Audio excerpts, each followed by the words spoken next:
kaki gue ini patah karena ada hubungannya sama hal-hal yang gaib. Hal-hal yang gaib.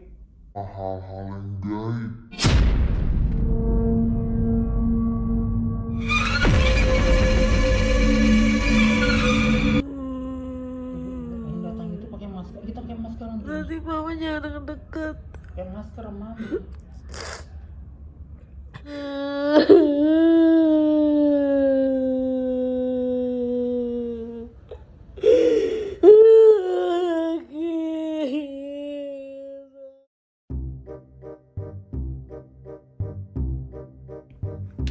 Hai, Assalamualaikum warahmatullahi wabarakatuh. Shalom, Om Swastiastu, Namo Buddhaya, salam kebajikan.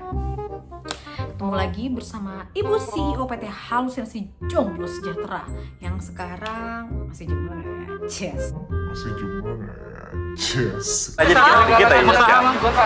Inisial tuh guys ya. Iya. Nah ini lupa namanya siapa sih? Namanya adalah inisialnya saya deket sama gue depannya. Artis ya. Di kalangan entertainer pengusaha. Aku mau bacain ya beberapa DM dan juga reply teman-teman aku yang mungkin follow aku di Instagram. Jadi, Kak, kemana kok nggak pernah ada di SHI? Kak, kapan syuting lagi? Kak Gita udah nggak syuting Ku Menangis ya? Kak Gita udah nggak syuting Ku Menangis ya?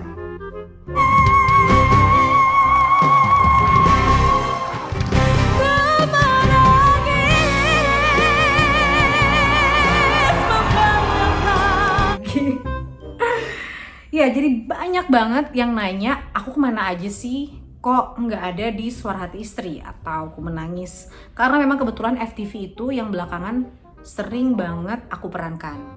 Jadi karena belum ada stripping, jadi kalau misalnya ada satu halangan yang bikin aku nggak syuting, mereka akan sadarnya lewat tayangan ini. Dan lewat video ini, aku akan menjawab pertanyaan-pertanyaan yang udah mampir ke Instagram aku tentang kemana sih sebenarnya aku belakangan waktu ini, kenapa nggak pernah muncul di Indosiar atau di Suara Hati Istri, dan terlihat mungkin kalau teman-teman di sosial media yang follow aku, taunya aku tidak bekerja. Mungkin sebagian teman-teman yang nonton YouTube ini, yang kebetulan follow aku di Instagram, tahu penyebabnya apa, tapi mungkin juga sebagian nggak tahu dan nggak peduli. Nggak peduli.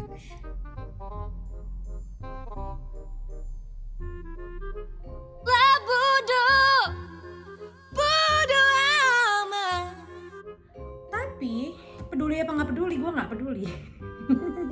Gue akan tetap menjelaskan di segmen terbaru PT Halusinasi Jomblo Sejahtera. Ibu CEO di Gita Sinaga TV punya segmen baru namanya Gila-Gila Konten. Jadi gila-gila bikin konten aja sih.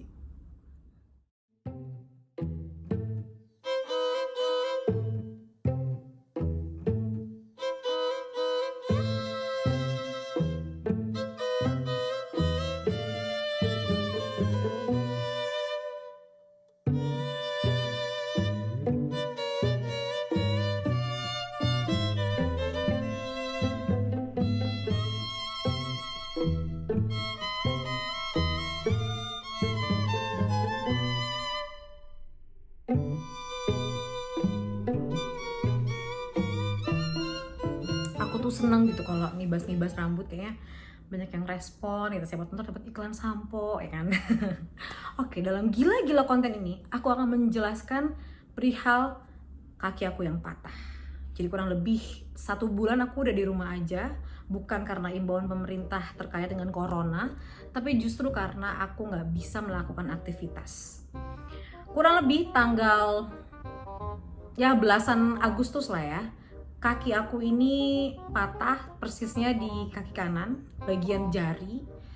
Atau kalau aku lihat di ronsen yang namanya adalah metatarsal. Mungkin di sini ada yang tahu metatarsal itu persisnya di bagian mana. Nanti aku juga akan kasih foto-fotonya. Metatarsalnya patah di nomor 2, 3, dan 4. 3, nggak tanggung-tanggung metatarsalnya patah 3. Sedih loh gue tuh. Gue sempet ngobrol gitu sama teman gue di WhatsApp, dia bilang udah kayak pemain bola lo ya gitu kan. Gue juga mikirnya gue pemain futsal bukan, pemain U31 juga bukan, U23 apalagi, U17 juga bukan, meskipun tampang aku masih kayak 17 tahun aku tahu. Anjay. Tapi memang konon bagian metatarsal ini adalah bagian patah yang sering dialami oleh pemain sepak bola gitu. Bahkan sebelum aku cerita nih ya kejadiannya, kronologinya seperti apa, dokter yang menangani atau teman-teman aku yang tahu kaki aku patah dengan patahnya seperti apa, pasti ngira itu awalnya kayak dokter aku ya bilang ini jatuh dari mana atau ini naik motor atau apa sih gitu. Bahkan ada yang mikir aku shooting action terus ternyata gagal mungkin melakukan gerakannya, kemudian kaki aku patah. No, nggak seribet itu, nggak secomplicated itu. Bahkan penyebabnya menurut aku sampai sekarang masih rada nggak masuk akal. Jadi kurang lebih tanggal belasan lah ya, aku agak lupa sih, antara 15 sampai 18 Agustus. Aku itu bangun memang agak siang karena hari sebelumnya aku ada syuting.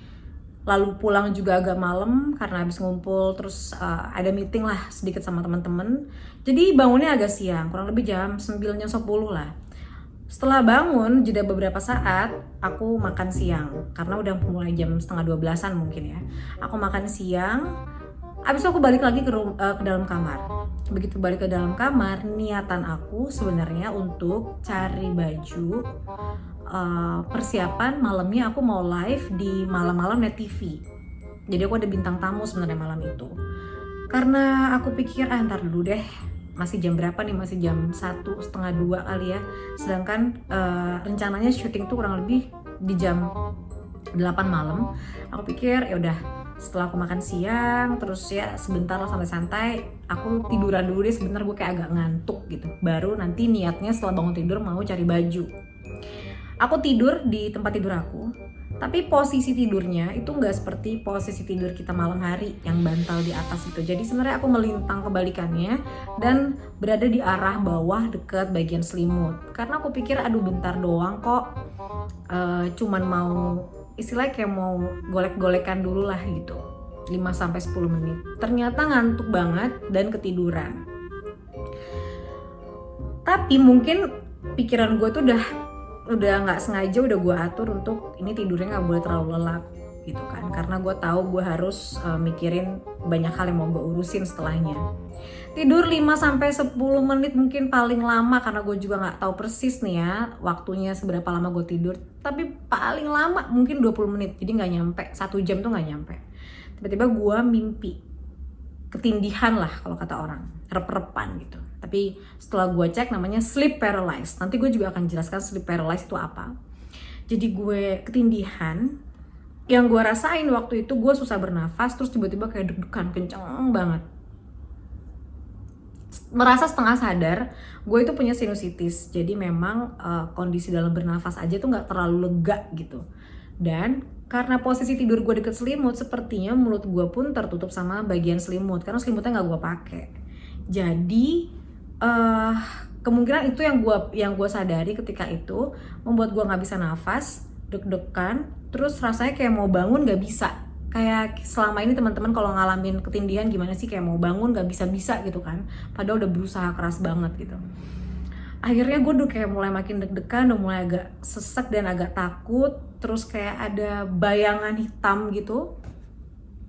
Kemudian gue memaksa diri gue bangun, sampai gue kayak agak setengah teriak gitu, karena gue kayak harus mengejutkan diri gue supaya gue bisa benar-benar langsung bangun. Akhirnya gue berhasil bangun dalam kondisi duduk di tempat tidur.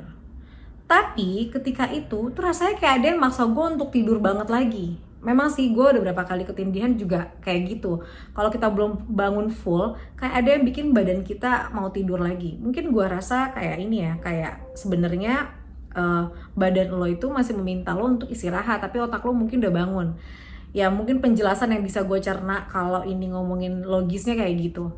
Jadi gue kayak mau tidur lagi, dan gue di situ bisa berpikir kalau gue ikutin rasa ingin gue tidur lagi, pasti kejadiannya adalah gue akan lebih susah lagi bangun ketimbang bangun yang pertama. Akhirnya gue nggak mau sampai mengikuti rasa pengen tidur gue lagi. Dari duduk gue langsung berusaha bangun, berdiri, agak setengah loncat turun dari tempat tidur. Begitu gue berhasil turun dari tempat tidur, gue ngerasa badan gue tuh gak ada tenaganya. Jadi gue ngerasa sih udah sadar, cuma ternyata badan gue gak ada tenaganya. Tapi niatan hati gue mau jalan, mau ngelangkah, dan gue gak tahu persis posisi kaki gue itu menapaknya seperti apa. Begitu gue melangkah sekali, gue langsung jatuh kenceng banget, sekenceng itu. Kayak gimana ya, kayak badan lo itu, berat badan, bobot tubuh lo itu bener-bener ngehempas ke lantai tanpa ada tanpa bisa ngelawan gitu. Jadi kalau kita jatuh gitu kan langsung gitu kan, kecuali kita kayak bisa megang atau apa. Ini nggak bisa karena mungkin gue belum sadar gitu, belum sadar full. Jatuh, bener-bener kayak jatuh apa ya, kayak pohon tumbang gitu. Terus bunyi krek gitu di kaki gue. Dan saat itu kaki gue sangat amat sakit. Bagian kaki kanan di dekat jari gitu ya, sakit banget. Gue tahan, gue teriak-teriak, singkat cerita orang rumah gue dateng, terus bengkak langsung, seperti ya nanti ada foto-fotonya gitu ya, kaki gue bengkak, merah, dan gue ngerasa banget ketika itu ini bukan kesleo biasa, meskipun orang rumah gue, nyokap, tante, om gue tuh kayak enggak lah ini pasti kesleo gitu, sedangkan sakitnya tuh sesakit itu, rasanya kayak kaki lo mau pecah. Singkat cerita, respon awam dari orang sekitar ketika ada orang yang jatuh pasti dipanggil tukang pijit. Akhirnya nyokap gue panggil tukang pijit dekat rumah yang datangnya 1,5 jam lah, 1,5 jam setelah gue kejadian jatuh itu. Dia datang, ibu-ibu, terus dia pegang jari kaki gue gitu, mana yang jatuh gitu kan, dan kelihatan kan udah membengkak. Pas dia pegang, dia langsung kayak pegang jarinya gitu, terus kayak bunyi krek gitu, terus dia langsung stop gitu. Aduh maaf nih, kayaknya saya nggak berani pijit deh, soalnya ini bukan kesleo biasa, kemungkinan ini retak dan saya bukan ahlinya, kata dia. Wah, di situ gue langsung takut banget, langsung stres, karena gue nggak pernah ngalamin hal yang kayak gini di hidup gue gitu sebelumnya, nggak pernah sedikit pun ada. Ya kalau jatuh juga paling kesleo benjol biasa gitu. Oh, gue langsung nangis di situ. Akhirnya disuruh ikat kain. Ya pengetahuan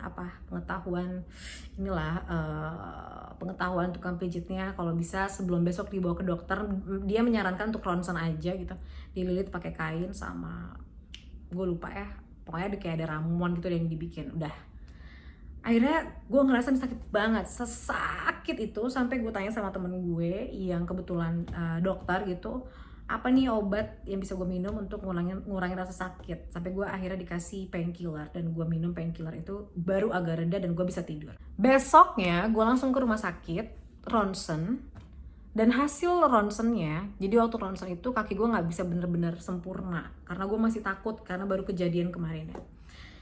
Terlihat jelas ada satu tulang yang patah, sebelahnya kelihatannya nggak terlalu, karena mungkin posisi gue ketika ronsen tuh nggak bisa sempurna gitu.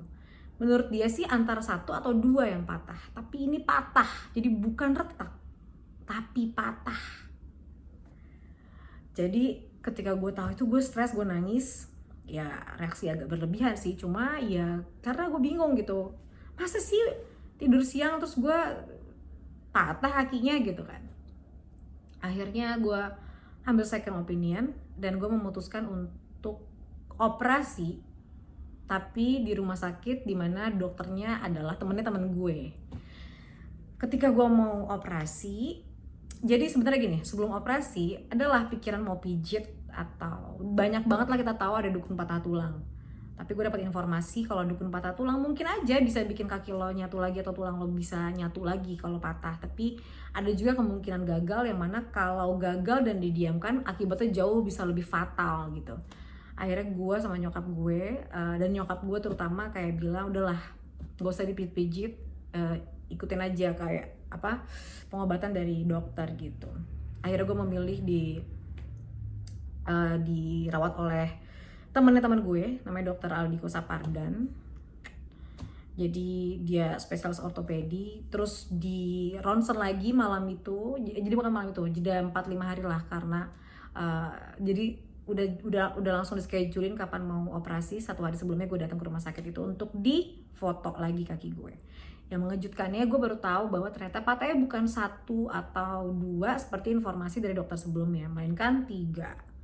Jadi udah bisa difoto dengan jelas gitu kaki gue, dan gue baru tahu ternyata patahnya sampai 3. Jadi nomor 2, nomor 3, dan nomor 4. Ibaratnya kalau di jari kita tuh telunjuk, jari tengah, dan jari manis. Ya. Nah, akhirnya gue operasi untuk pertama kali dalam hidup gue. Bahkan operasi amandel aja gue gak pernah.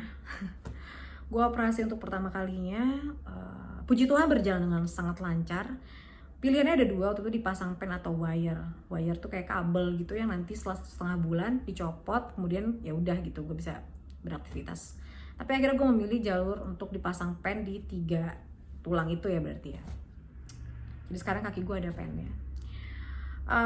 Operasi berjalan lancar, dan setelah operasi sangat sakit, tapi sekarang udah kurang lebih 3 minggu setelah selesai operasi gue udah mulai bisa jalan. Cepet juga tata recovery-nya. Gue udah mulai bisa jalan. Tadinya sempet nggak bisa jalan, harus agak ngesot atau minta pertolongan orang. Kemudian gue mulai bisa pakai tongkat, sampai tanpa tongkat pun gue udah bisa jalan, cuman agak kelihatan lah jinjit dikit. Kalau capek banget baru pakai tongkat. Sebenarnya menurut gue dan dokter ini juga lumayan cepet banget gitu recovery-nya. Nah, itulah penyebab kenapa gue belakangan ini, atau mungkin sudah hampir sebulan, gue nggak bisa melakukan aktivitas seperti biasanya. Jadi gue banyak banget di rumah aja. Baru 2 kali keluar rumah, atau maksudnya kayak bisa keluar gitu, itu pun karena ada meeting.